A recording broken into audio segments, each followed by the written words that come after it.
Reporter breaking. Thiruvananthapuram കഠിനംകുളത്ത് MDMA-യുമായി പിടിയിലായ പ്രതി രക്ഷപ്പെട്ടതിൽ വീഴ്ച വരുത്തിയ ഡാൻസ് സ്റ്റാഫ് ഉദ്യോഗസ്ഥർക്കെതിരെ നടപടിയെടുക്കാതെ അധികൃതർ. 2 ആഴ്ചയായിട്ടും ഈ പ്രതിയെ പിടികൂടാനായിട്ടില്ല. ചേരമാൻതുരുത്ത് സ്വദേശി അസ്ജറാണ് തിരുവനന്തപുരം റൂറൽ ഡാൻസ് സ്റ്റാഫിന്റെ കസ്റ്റഡിയിൽ നിന്ന് ചാടിപ്പോയത്. 86 ഗ്രാം MDMA ആണ് ഈ പ്രതിയുടെ വീട്ടിലെ കിടപ്പുമുറിയിൽ നിന്ന് കണ്ടെത്തിയത്.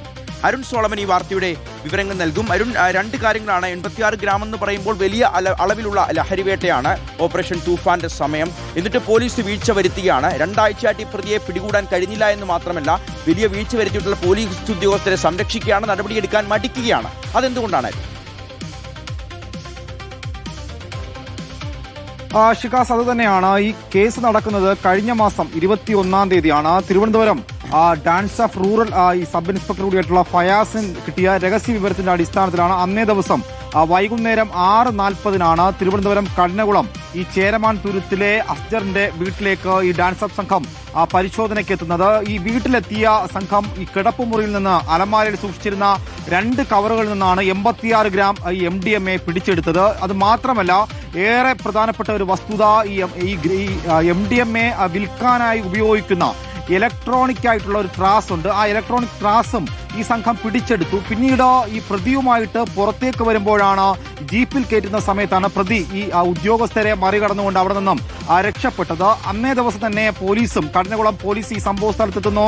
ഡാൻസ് ഓഫ് സംഘം അടക്കമുള്ളവർ ഈ പ്രതിക്കായിട്ടുള്ള തിരച്ചിൽ ഊർജിതമാക്കിയിരിക്കുന്നു. തൊട്ടടുത്ത് തന്നെ പ്രതി ഓടിപ്പോയതിന് പിന്നാലെ തന്നെ സംഘം പിന്തുടർന്നെങ്കിലും പ്രതിയെ പിടികൂടാനായിട്ട് സാധിച്ചിരുന്നില്ല. അതിൽ അന്ന് ഡാൻസ് ഓഫ് സംഘം വ്യക്തമാക്കിയത് ആ ഭാഗത്ത് ചതുപ്പ് നിറഞ്ഞ ഒരു ഭാഗത്തിലൂടെയാണ് ഈ പ്രതി രക്ഷപ്പെട്ട് കളഞ്ഞതെന്നുള്ളതാണ്. ഒരു വിശദീകരണമാണ് ഡാൻസ് ഓഫ് സംഘത്തിന്റെ ഭാഗത്തുനിന്നുണ്ടായത്. പക്ഷേ സ്വാഭാവികമായിട്ടും ഇങ്ങനെയുള്ള കേസുകൾ കൈകാര്യം ചെയ്യുമ്പോൾ തന്നെ പ്രതി രക്ഷപ്പെട്ടു പോയാൽ ആ ഉദ്യോഗസ്ഥരെ, ബന്ധപ്പെട്ട ഉദ്യോഗസ്ഥർക്കെതിരെ വകുപ്പ് തല നടപടി ഉണ്ടാവുക സ്വാഭാവികം.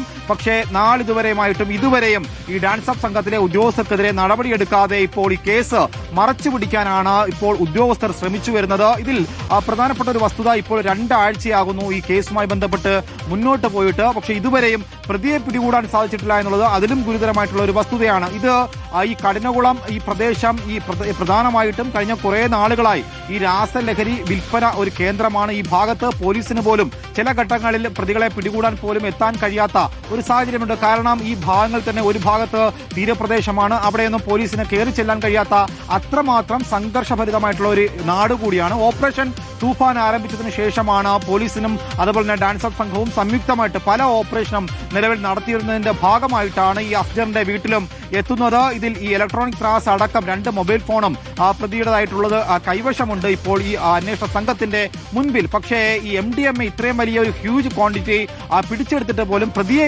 കയ്യിൽ കിട്ടിയിട്ട് അത് വളരെ പെട്ടെന്ന് തന്നെ പ്രതിയെ സംഭവ സ്ഥലത്ത് നിന്നും കടന്നു കളയേണ്ടുന്ന ഒരിട വരുന്നു. സ്വാഭാവികമായിട്ടും പ്രതിയെ പിടികൂടുമ്പോൾ, ഇത്രയും വലിയൊരു ക്വാണ്ടിറ്റി പിടികൂടുമ്പോൾ തന്നെ പ്രതിയെ വിലങ്ങണിയിച്ച് കൊണ്ടുവരേണ്ടതുണ്ട്. അങ്ങനെ വലിയ വീഴ്ചകൾ ഈ ഡാൻസ് ഓഫ് സംഘത്തിന്റെ ഭാഗത്തുനിന്നുണ്ടായി. പക്ഷേ മേലുദ്യോഗസ്ഥർ ഇതുവരെയും നടപടിയെടുത്തിട്ടില്ല എന്നുള്ളതാണ് ഗുരുതരമായിട്ടുള്ള വലിയ വീഴ്ചകൾ ഉണ്ടാകുന്നു, നടപടിയെടുക്കുന്നില്ല. വലിയ നാണക്കേടാണ് കേരള പോലീസിനെ. പ്രത്യേകിച്ച് ആഭ്യന്തരമന്ത്രി രമേശ് ചെന്നിത്തല മുന്നിൽ നിന്ന് നയിക്കുകയാണ് ഓപ്പറേഷൻ തൂഫാൻ ദൗത്യം. അത് കേരളം ആകെ ആഞ്ഞു വീശുന്ന ഒരു കൊടുങ്കാറ്റായി മാറുകയാണ്. അപ്പോഴാണ് ഇത്തരത്തിലുള്ള വീഴ്ചകൾ പോലീസിന്റെ ഭാഗത്തു നിന്ന് ഉണ്ടാകുന്നത്. ഈ അസ്ജർ എന്ന് പറയുന്ന ഈ ഒരു വ്യക്തി കേവലം ലഹരി ഉപയോഗിക്കുന്ന ആളല്ല, ലഹരി കച്ചവടക്കാരനാണ്. ത്രാസിൽ ലഹരി തൂക്കുന്ന ത്രാസ് അടക്കമാണ് 86 ഗ്രാം MDMA പിടിച്ചെടുത്ത് 14 ദിവസമായിട്ട് ഇയാൾ ഒളിവിലാണ്. ഇയാളെ പിടികൂടാൻ സാധിച്ചിട്ടില്ല. വീഴ്ച വരുത്തിയ പോലീസ് ഉദ്യോഗസ്ഥരെ സംരക്ഷിക്കുകയും ചെയ്യുന്നു. ആഭ്യന്തരമന്ത്രി ഈ വിഷയം ശ്രദ്ധിക്കും എന്ന് തന്നെ കരുതുകയാണ്.